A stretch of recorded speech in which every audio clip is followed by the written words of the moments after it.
vi ese juego y apareció para mí el poema del barquito de papel. Entonces, aquí estaba la barca, me sumergí totalmente debajo de la barca y emergí suavemente diciendo: ¡ay, barquito de papel! ¿Por qué lloras otra vez? No se puede, te lo dije, es el viento quien decide. Allá lejos no hay un niño que te traiga de regreso, no hay canciones, no hay hermanos. ¡ay, barquito de papel! ¿Por qué lloras otra vez? Y volví a sumergirme en el fondo del mar. Cuando me sumergí, escucho que algún niño dice: más. Entonces volví a salir y volví a recitar el poema. Vuelvo a las profundidades marinas y alguien dice: otra vez. Vuelvo a salir y vuelvo a decir el poema. Y esa pequeña situación poética culmina con las educadoras que junto a mí vamos diciendo el poema como una retahíla dando vueltas alrededor de ese barco y fin. Yo que una de las niñas de 2 años que había participado de ese microjuego poético le dice a la otra: ¡ay, barquito de papel! ¿Por qué lloras otra vez? No se puede, te lo dije. Y la otra le dice: no hay hermanos, no hay guitarras, no hay canciones, no hay golosinas. Y empieza a enumerar, tomando la estructura del poema, una serie de elementos que algunos pertenecían al poema y otros eran los deseos, las ensoñaciones propias. Cuando yo escuché eso 2 horas después de que ellos escucharan por primera vez el poema, dije: la poesía es muy poderosa, pero quedó ahí. Y con el correr de los días, las niñas y los niños se aprendieron el poema de memoria, pero muy fácilmente. Y fue una especie de retahíla que nos fue acompañando a lo largo del tiempo. Fue tanta la trascendencia que tuvo para ellos que se convirtió en un libro. Y es un libro que tiene un solo poema. Fue tanta la demanda de que podamos compartirlo de otra manera que el poema del barquito de papel se fue al papel. Entonces lo podemos leer así: ¡ay, barquito de papel! ¿Por qué lloras otra vez? No se puede, te lo dije, es el viento quien decide. Allá lejos no hay un niño que te traiga de regreso. No hay canciones, no hay hermanos. ¡ay, barquito de papel! ¿Por qué lloras otra vez? Esto es lo que le pasa al barquito durante el día, pero durante la noche, cuando todo está en silencio, las aves del mar lo cuidan. Y también cuando los niños quieren, convierten este libro en un pequeño mar.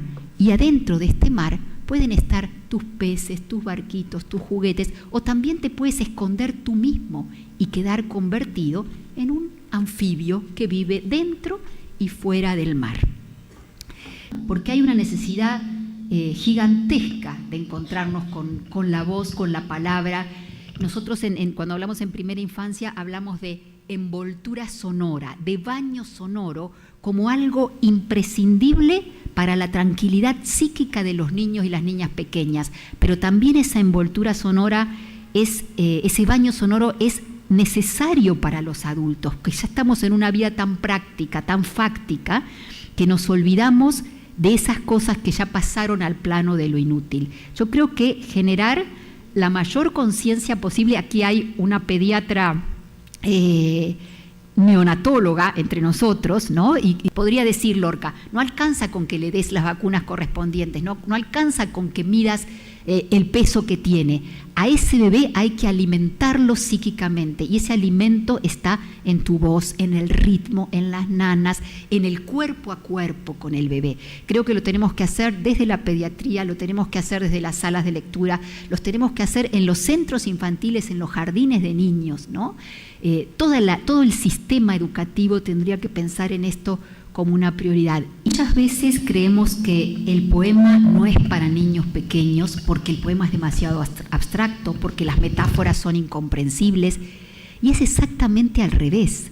Piensen que el bebé cuando nace no tiene la menor idea de lo que significa nada de su entorno, no entiende las palabras, pero no entiende qué son las personas, no entiende nada de lo que pasa.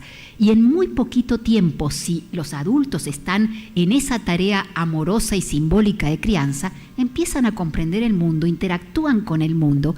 Quiere decir que tienen una gran capacidad para arreglárselas con la abstracción, ¿no?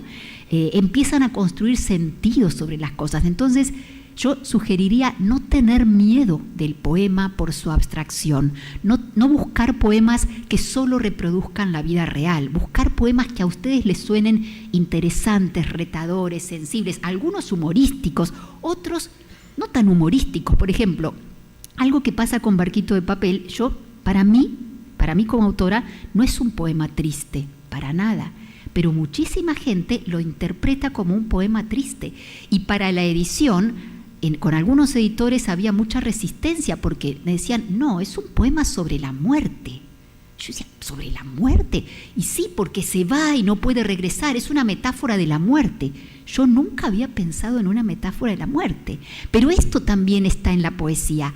El poema puede ser interpretado de muchísimas maneras y lo que hace el poeta no es más que una posibilidad. Después los lectores hacen con eso lo que quieren, pero el riesgo estaba en que la mirada adulta prejuiciosa, porque cree que no hay que dar determinadas temas o historias a los niños, impidiera la edición de un poema que muestra estadísticamente que los niños lo adoran. Y juro que no es nada autorreferencial, lo digo porque vale la pena confiar en el poema. Y yo no sé si los niños con el poema atraviesan el miedo a la muerte, si atraviesan el problema de que los papás no le dejen hacer lo que se le da la gana, no sé qué atraviesan, pero hay algo del poema que les resulta totalmente pertinente para su vida psíquica, ¿no? Entonces cerraría con esto, con el deseo o la invitación a que exploren mucha poesía, muchos libros de poesía, y a que se metan con cualquier cosa, con cualquier tema, con cualquier estructura, que exploren con las niñas y los niños. En todo caso van a ser las niñas y los niños los que dicen esto no me interesa, esto me aburre, etc. Y a experimentar con la voz y esta idea de las muecas que trae Morabito, ¿no? O sea, vieron que uno cuando lee un poema para los niños, sin darse cuenta pone la mueca, pone el rostro, como si intuitivamente tratamos de decirlo con todo lo que tenemos. Eso no es casual, eso tiene que ver con una historia humana en relación con la palabra poética y el lenguaje. Así que bueno, animarlos muchísimo a explorar y a recitar en voz alta, aprenderse poemas de memoria y tenerlos ahí para el encuentro con cualquiera, con los chicos, con los grandes. Ese es un gran regalo que nos pueden hacer las otras personas, decirnos poemas, recitarnos poemas de memoria. Muchísimas gracias, María Emilia, muchísimas gracias.